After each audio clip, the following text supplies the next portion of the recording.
writing. Let's talk about Not Again by Kwana Jackson. This is the second book in the Real Men Knit series. I did not read the first one. I got this book thrifted. And I have thoughts and feelings. General synopsis. The story is about Lucas Strong and Sydney Hayes. I think it's Hayes. Or Havis. Or something along those lines. Her last name is not said nearly as frequently as Lucas's is. Also, she calls him Lucas the entire time, which I think is wild. Anyways, so it is about their second chance love story, essentially, which we'll get to the fact that I personally don't think this is a second chance romance. But it is about their love story.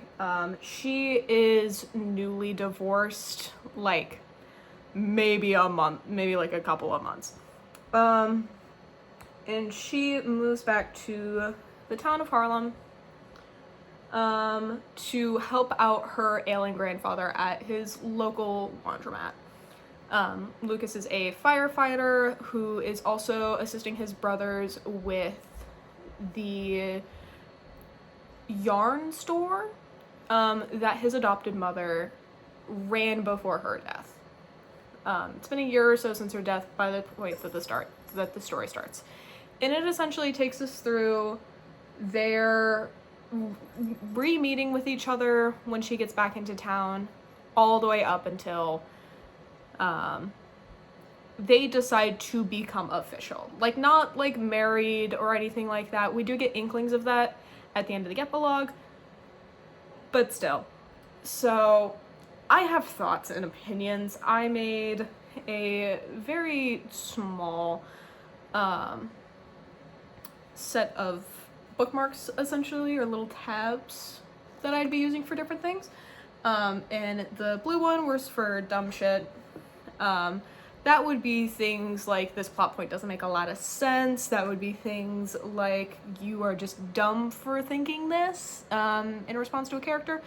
The orange would be any sort of miscommunications, which I was expecting to happen because it happens with a lot of romance books, especially second chance ones, simply because they already have some history, and if they didn't work out initially, there has to be a reason, and it's usually because of miscommunication, despite the fact that frustrates me to no end.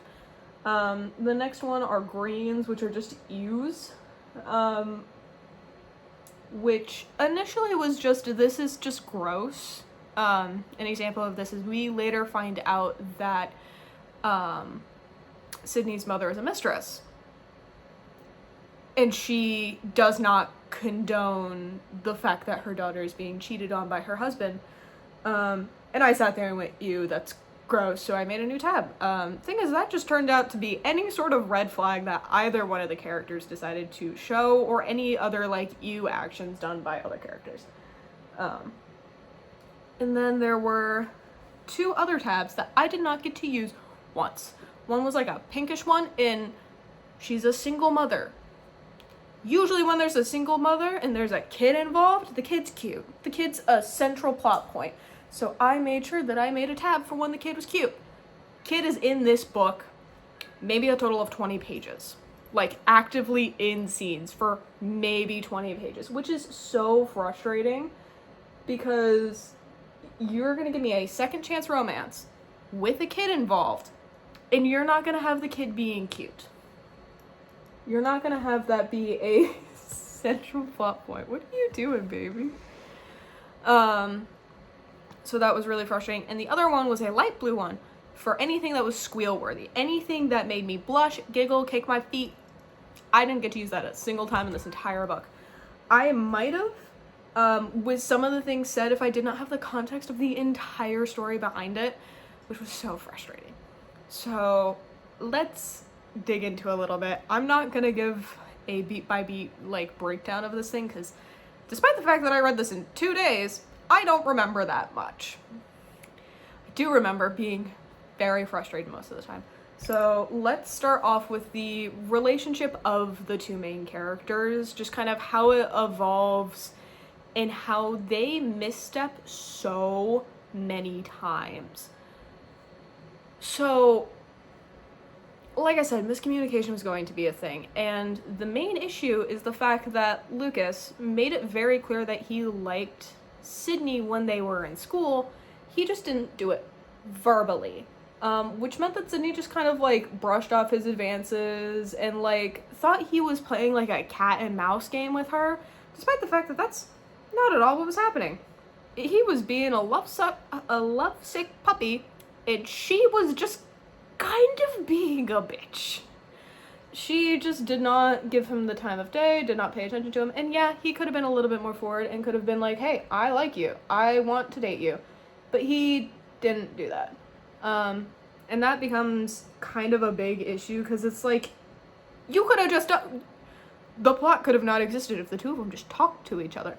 Like, actually talked to each other. So that was very frustrating to deal with the entire time. This is not sticking very well.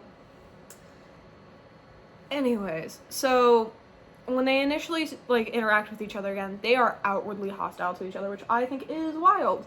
The two of them seem, based on all of the information that we have about their past throughout the entire book, it does not make sense for them to be as hostile with each other that they are, despite the fact that it is just internalized hatred for how situations turned out being taken out on each other, which I think is dumb. I think it's dumb. These characters are, like, in their 30s. I think it is expressly stated that Lucas is 31, which they were in the same grade, so I would assume that Sydney is 31, 30, somewhere around that range. And they are acting like they are in college. Like, genuinely. That is how it reads with their interactions with each other, because they're just being, like, you do not go up to somebody and outwardly act hostile to them. Like, girl. I don't know. It was so frustrating to first get that, because it didn't make me want to be interested in either one of these characters. I did not get their love story, to be honest. Like, they have, like, this magnetic pull to each other, essentially, is the vibe that, like, it was never expressly said that way, but it's kind of the vibe that I get, because they just keep running into each other. And I'm like, y'all are clearly attracted to each other, but that's kind of all we get. And this is pushed to the extreme, essentially, when we get to, like, the midway point of the book, like 70 to 100 pages in. The book is only like 300 pages, which is why I crushed it in a day. And the way that it is structured is that the chapter will always start on the right side, even if that means that the previous chapter does not end on the left. So there's less pages than there actually is.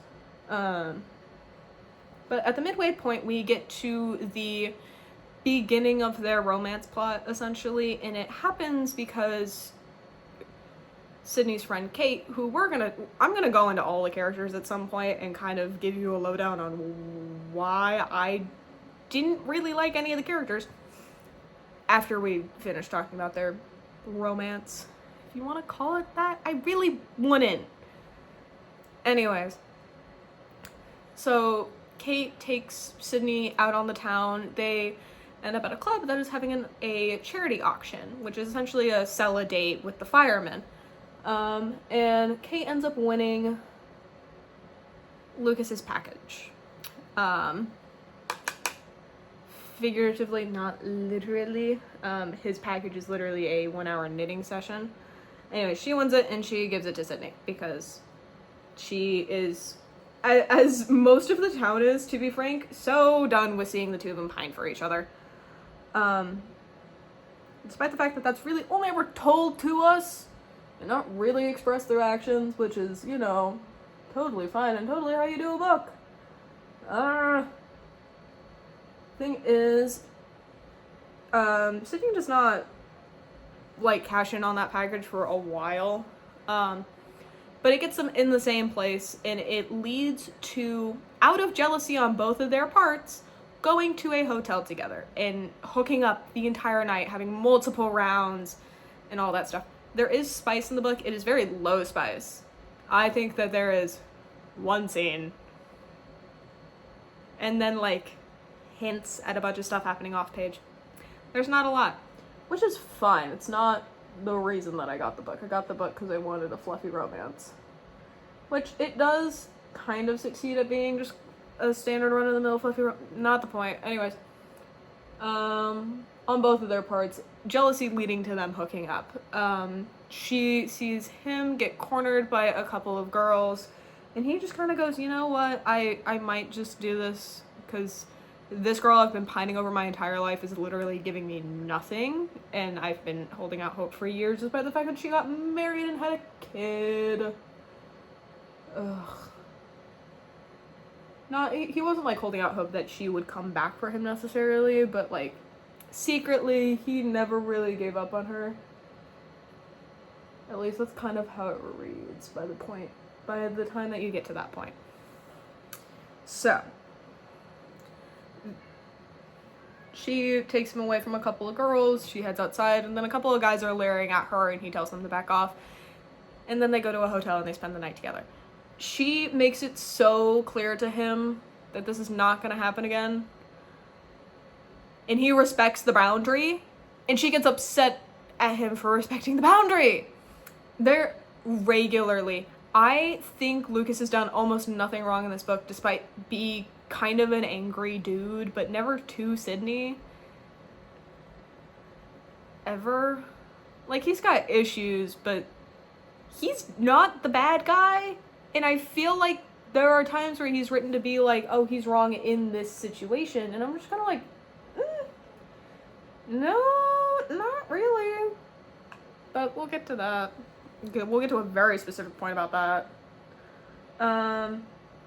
But she says it's not going to happen again. And of course it does. And the two of them kind of hook up. And they start, like, falling asleep at the laundromat together because she takes shifts there and all that kind of nonsense.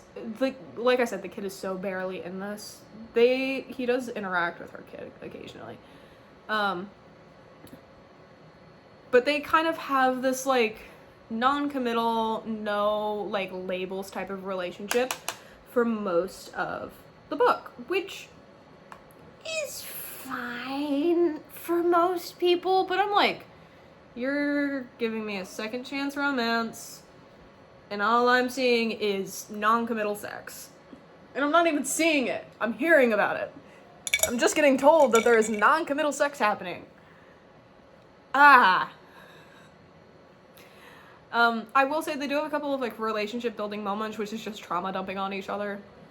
That's all it is. Which is, like, fine, and that's a good way to, like, quickly build a relationship between your protagonists, but that should not be the way that you build your relationship with your protagonist, is just trauma dumping. It's not a healthy coping mechanism to start off with. I say as somebody who does it. And secondly, it kind of just feels like your characters are just therapists for each other, so it doesn't, I don't know, it rubs me the wrong way, personally. But they seem to be fine and dandy until the third act conflict happens, which is her ex-husband, who does, like, pop in occasionally and has caused, like, some tension between the couple a couple of times, just because it's the ex-husband. Her kid's always gonna be, like, attached to him, just because that's how life is. So there's a couple of issues with him throughout, but the big issue happens when he takes Sydney to a gala. That is, shocker, shocker, a sponsor for the fire department that Lucas's work at. Because what else would it be? So that obviously becomes an issue. Because it is at this point that we find out that Sydney has been wearing her wedding ring this entire time. The entire time. Hold on, I gotta find the quote. Nope, that's just icky behavior. Where is it? There it is. So, like I said, this happens towards the end.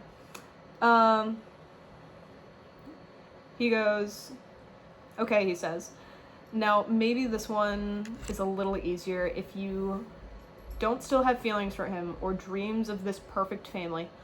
Why is it that you have never taken off that ring? Not once. Not even when we've made love.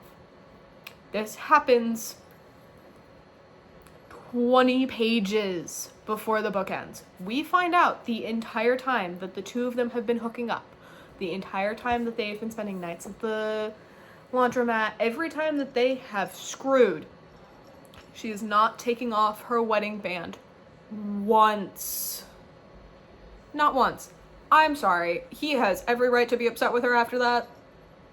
I don't know why he let it go on for that long. I do get that after being divorced, it can be hard to take off the wedding band, but you're not really pursuing a relationship because you refuse to pursue a relationship with this man, despite the fact that he's done a lot of things right. He's got baggage and he's got issues, and he's like made that kind of known, and he kind of deals with it himself. So still, this book shocks me with how it decides to do things.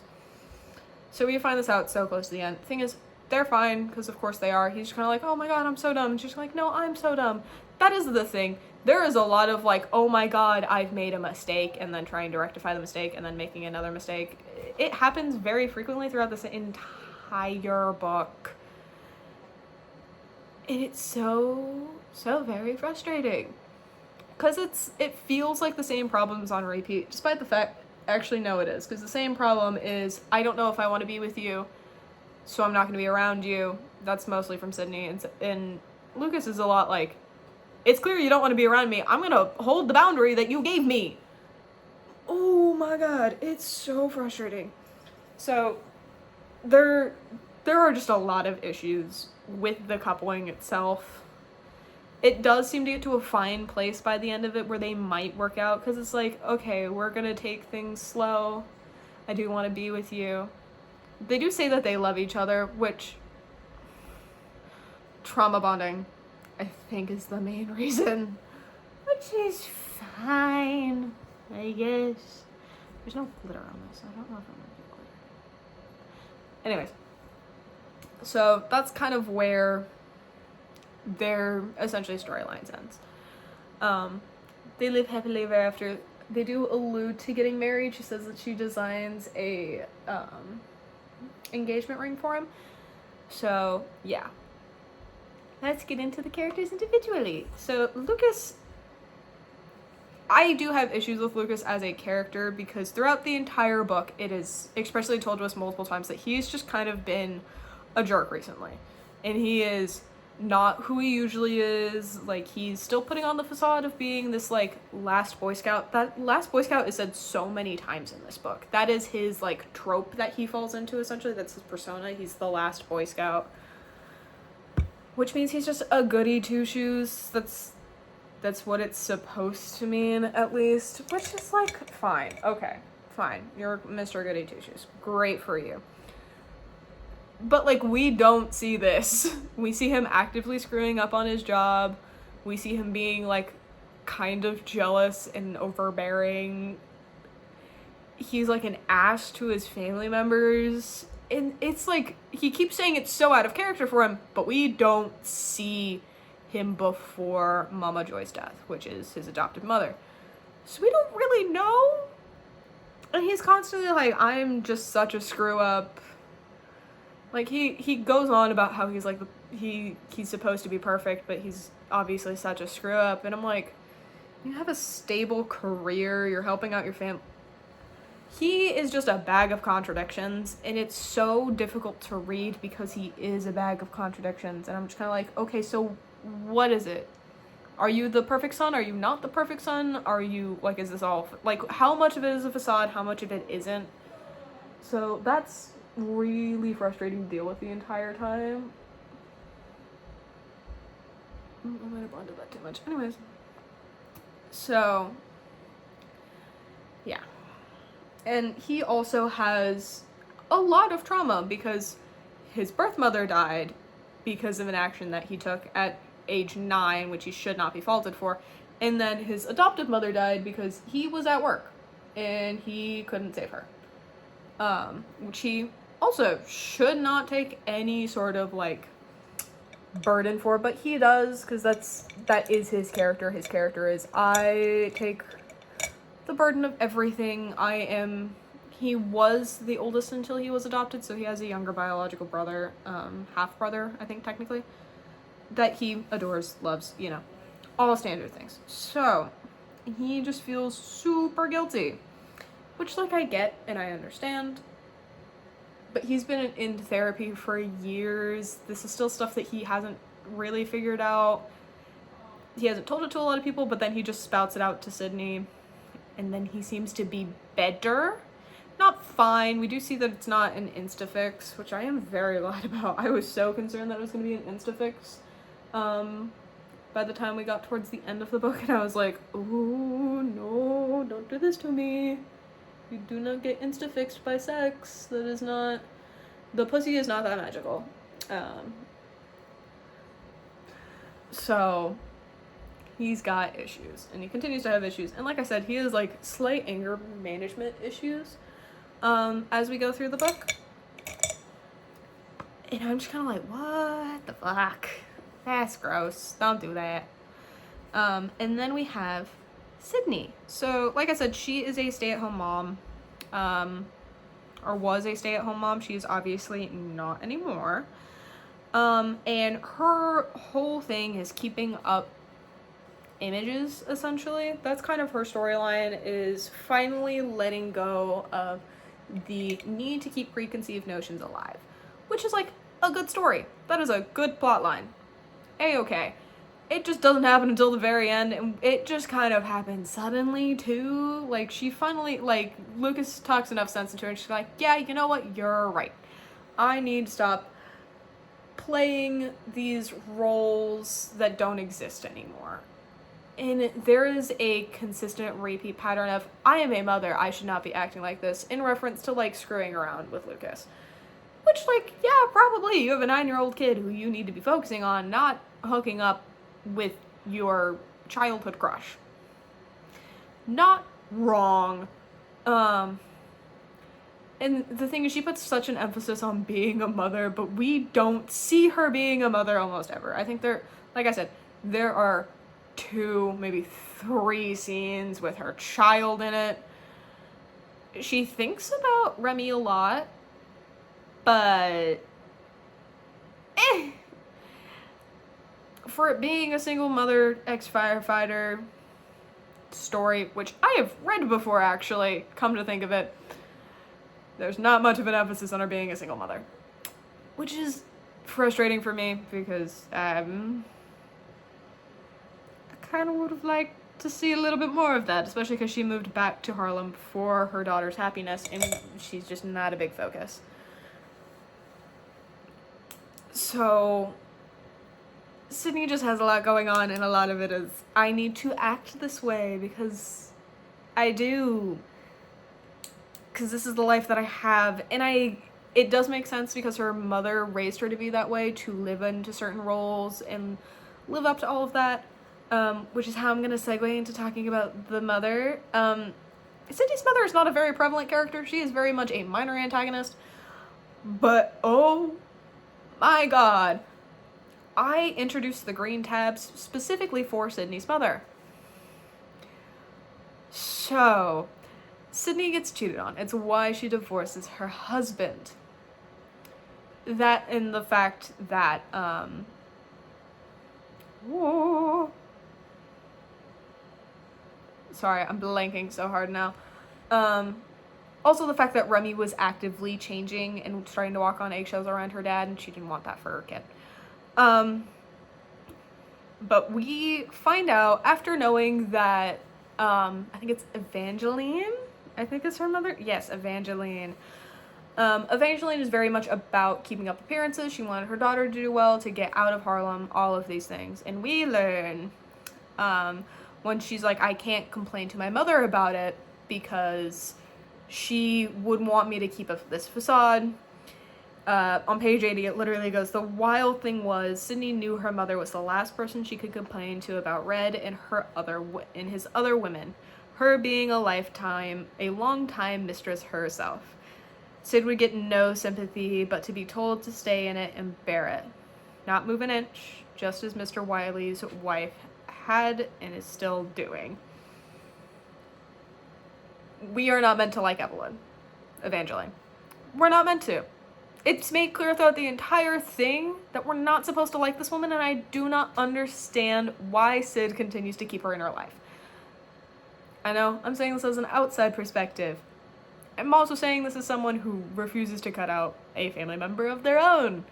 But oh my god, this woman is the worst, because she's just kind of like, you shouldn't be hanging around the laundromat. Your daughter shouldn't be hanging around the laundromat. You should go back to your horrible cheating husband because it would be better for you and your daughter. Like, financially, sure, I get that point, but no, long run, no. So, yeah. Segueing into the father, Redman? Redom? I don't know, he's called Red throughout the entire thing. He is a higher up at some company. And I do want to mention Sydney is African American and so is Red. So the two of them keeping up appearances is kind of a big thing, just because that's how they continue to move forward in life. I can't speak much to that because I'm white, so I'm not going to touch it much. Anyways, he's a piece of shit. He tries to strong arm Sydney into doing a lot of things by withholding financial support from Remy, which is how he convinces her to go to the gala, so that he says, you're going to do this one last thing for me, and then we'll talk about finances. She eventually says, screw that, you're going to do this. Until you manage to figure this out, you don't get to see the kid. Essentially. Which, good on her. Snaps. She finally grows a tailbone at some point. Or a backbone. But he's just an awful, horrible human being who keeps popping up and causing trouble, and yeah. He is a great antagonist. The thing is, there was enough conflict between the two main characters already that they were trying to sort out, that this just kind of added on top of it and just expedited a lot of the issues that they were having. So, But it was always fun to see him in the book, because I sat there and went, ooh, stuff's about to go down, and it's not going to be about internalized issues, thank God. A couple of the other notable characters is Pops, which is Sydney's grandfather. He is a very nice old man with cardiac arrest issues. It is actually the final thing in the story is her grandfather having a heart attack and her using the CPR lessons that Lucas taught her to save his life, which is great. They bond over it. She's kind of like, you can't be sorry about everything and not saving everybody. That's not how this works. And I'm just kind of like, okay, great. Let's see if it gets through his thick skull. Years of therapy hasn't done this, but let's see if your magical words work. We don't really know if they do, thank God, because if they did, I was going to be frustrated. I really do hate it when being told something by a love interest, specifically after you've heard it from therapists for years, is suddenly what gets it through your head. That frustrates me to no end. But Pops is kind of a background character. He hates Red. Yay, we love men hating men. But he really likes Lucas. He knew Lucas for previously because he always hops into Suds, which is the laundromat, to like knit. That is another underlying plot, is just knitting in general. The series is called Real Men Who Knit. So it's not a huge plot point. It's kind of something that gets brought up occasionally when it seems necessary. Another thing that gets brought up occasionally when it seems necessary is the fact that Sydney likes to make jewelry. It's not even really brought up until the last 100 pages of the book. But it ends up being huge in the prologue because she makes a business out of it. Because of course she does, because this is a rom-com, and that's what I honestly would not even say this is a rom-com. There's almost no comedy. This is just a romance. And the last character I want to talk about in any sort of detail is Kat. I hate Kat. Kat is Sydney's best friend. This is not a best friend. This is a friend who does not know what is good for you. So, like I said before, Kat brings her to the club that is holding the auction for the firemen. What I didn't mention is the fact that Sydney does not want to see Lucas. Sydney only wants to hang out with Kat. It is expressly stated previously in the chapter right before, I think, when they're talking to both of their kids. Kat also has a daughter, Remy's age, and the two of them are best friends. Anyways, they mentioned to their daughters, SK style, we were kind of like our own little crew. So you would assume that the two of them would just go out. No, Kat invites, 3 to 4 other women, one of which, Sydney does not like, has expressly said that she's kind of annoying and very judgy.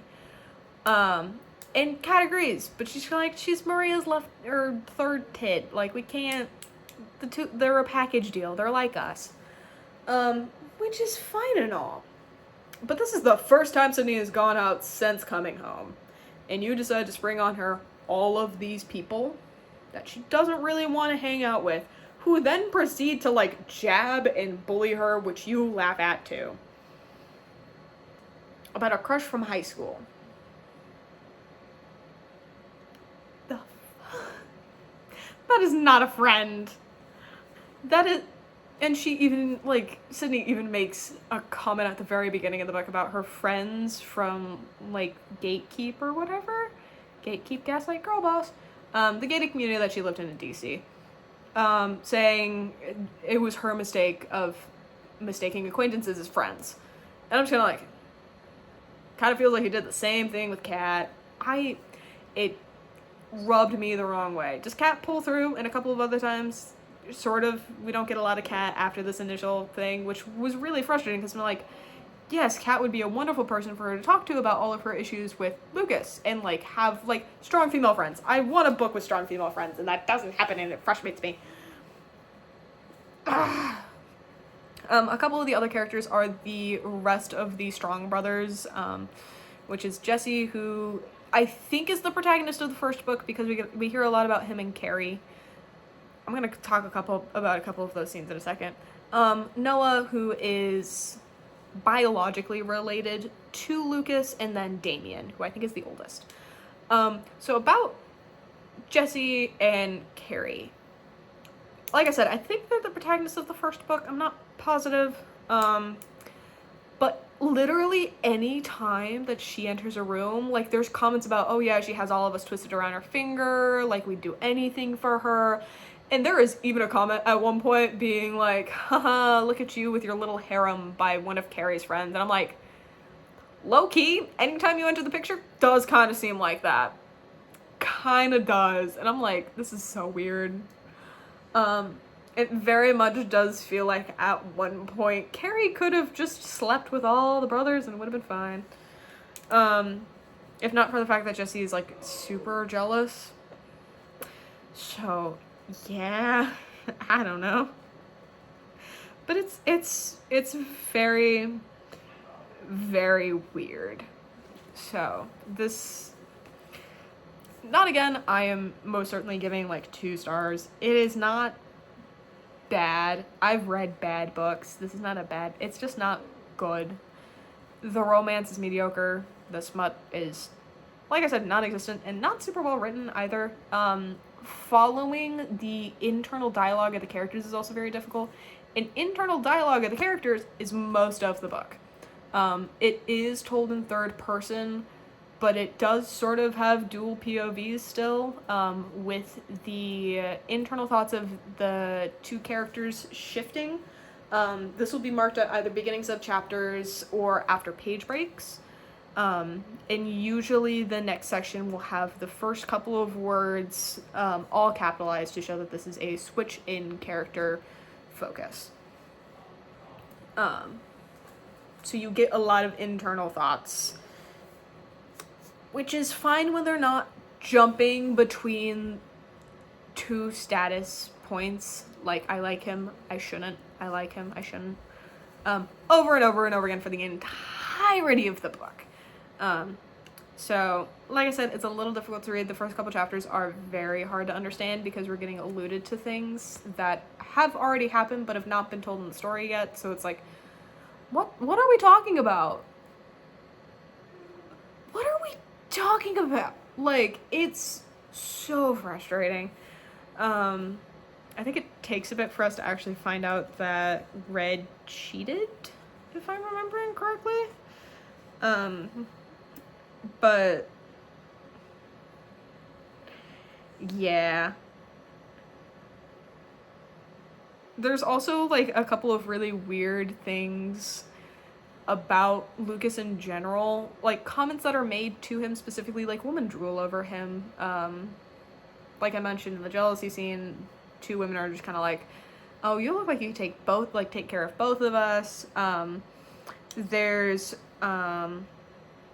a woman at the very beginning who literally says, you look like you could blank a woman until she forgets her first and last name. And the response in Lucas's head is Lucas wasn't going to argue that last point, but he wasn't going to comment on it either. Like, what the hell? And the whole book starts out with like a comment about Lucas being little. And it's like an entire paragraph of like internal dialoguing about how he's not little. He wasn't little when the fire happened or when he was like taking care of his brother in the foster homes, and as a man he's certainly not little now. I'm sitting there like, why are we talking about this? Why is this how we're starting the book? And it's not even like a running plot that he's like little or anything like that. It gets brought up maybe one other time, but still. So, yeah. Overall, not again. Not gonna rate it again. 1.5, 2 stars. It did only take me 2 days to finish though. So if that's any indication on whether it's captivating or not, up to you. So yeah, that's kind of it.